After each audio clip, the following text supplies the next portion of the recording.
Hi hello welcome back to my YouTube channel. ನೋಡಿ, ಇವತ್ತು ತಂದೂರಿ ಇದು ಮಸಾಲೆ ತರಿಸಿದೆ. ಅದು ಯಾಕೋ ಸಾಕಾಗ್ತಾ ಇಲ್ಲ. ಅದಕ್ಕೇ ಲೆಗ್ ಪೀಸ್ ತರಿಸಿದ್ದೀನಿ. ಅದನ್ನು ತಂದೂರಿ ಚಿಕನ್ದು ಮಾಡೋಣ ಅಂತ. ಅದಕ್ಕೆ ನಾನೊಂದು ಸ್ವಲ್ಪ ಎಕ್ಸ್ಟ್ರಾ ಮಸಾಲೆ ಸೇರಿಸ್ತಾ ಇದ್ದೀನಿ.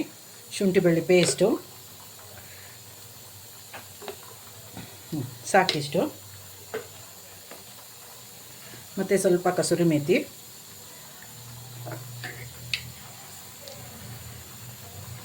ಖಾರಕ್ಕೆ ಚಿಲ್ಲಿ ಪೌಡ್ರು,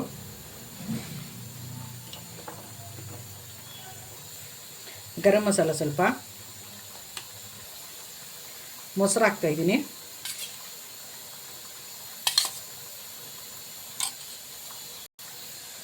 ಚಾಟ್ ಮಸಾಲ ಸ್ವಲ್ಪ ಹಾಕೋತೀನಿ, ಸ್ವಲ್ಪ ಉಳ್ಳುಳ್ಳಿ ಸಿಗಬೇಕಲ್ಲ, ನಿಂಬೆಹಣ್ಣು ಹಾಕ್ತಾಯಿಲ್ಲ ಇದಕ್ಕೆ ನಾನು. ಸಾಕಿಷ್ಟು ಉಪ್ಪು ಹಾಕೊಳ್ಳೋಣ. ಈಗ ಮಿಕ್ಸ್ ಮಾಡ್ಕೊಳ್ಳೋಣ. ಇದನ್ನ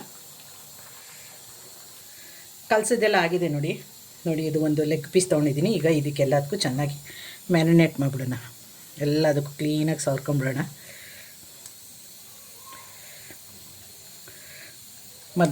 ಮಧ್ಯ ಕಟ್ ಮಾಡಿದ್ದೀವಲ್ವ, ಅದಕ್ಕೆಲ್ಲ ನೀಟಾಗಿ ಸವರ್ಕೊಂಬಿಡೋಣ. ಇದನ್ನ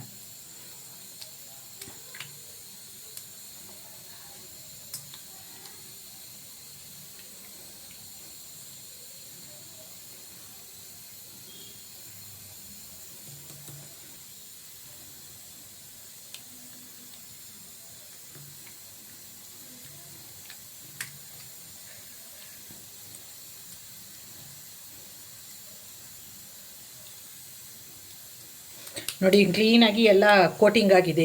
ಇನ್ನೇನು ಮಾಡಬೇಕು ಅಂತಂದರೆ ಒಂದು ಅರ್ಧ ಗಂಟೆ ನೆನೆಯೋಕೆ ಇಟ್ಬಿಡ್ಬೇಕು. ಈಗ ಇದನ್ನು ನೆನೆಯೋಕೆ ಇಟ್ಬಿಡೋಣ ಅರ್ಧ ಗಂಟೆ.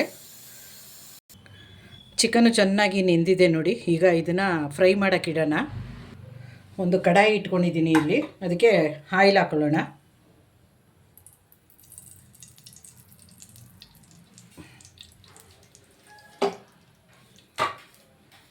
ಈಗ ಚಿಕನ್ ಇಟ್ಬಿಡೋಣ ಅದರೊಳಕ್ಕೆ. ಮಿಕ್ಕಿರೋ ಮಸಾಲೆ ಎಲ್ಲನೂ ಸ್ವಲ್ಪ ಹಾಕ್ಬಿಡೋಣ ಅದಕ್ಕೆ. ಡೈಲಿ ಈಗ ಒಂದು ಕಡೆ ಚೆನ್ನಾಗಿ ಅದು ಮುಚ್ಚಿಬಿಡೋಣ. ಇದನ್ನು ಮುಚ್ಚಿಬಿಟ್ಟು ಕಡಿಮೆ ಉರಿ ಮಾಡಬೇಕು, ಯಾಕಂದರೆ ಬೇಯಬೇಕಲ್ಲ ಒಳಗಡೆ ಎಲ್ಲ ಚೆನ್ನಾಗಿ. ಅದಕ್ಕೆ ಸ್ಟವ್ ಸ್ವಲ್ಪ ಕಡಿಮೆ ಮಾಡೋಣ. ಬೇಯಲಿ ಈಗ ಚೆನ್ನಾಗಿ. ಅದು ತಿರುಗಿಸೋಣ ಇನ್ನೊಂದು ಸೈಡ್ಗೆ ಅದನ್ನು.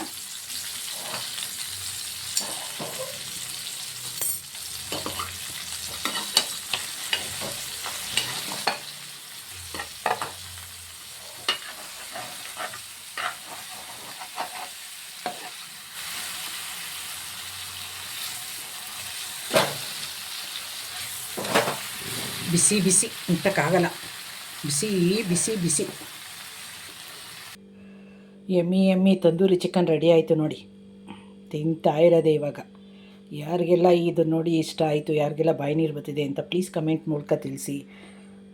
ಬಿಸಿ ತಂದೂರಿ ಚಿಕನ್ ರೆಡಿ.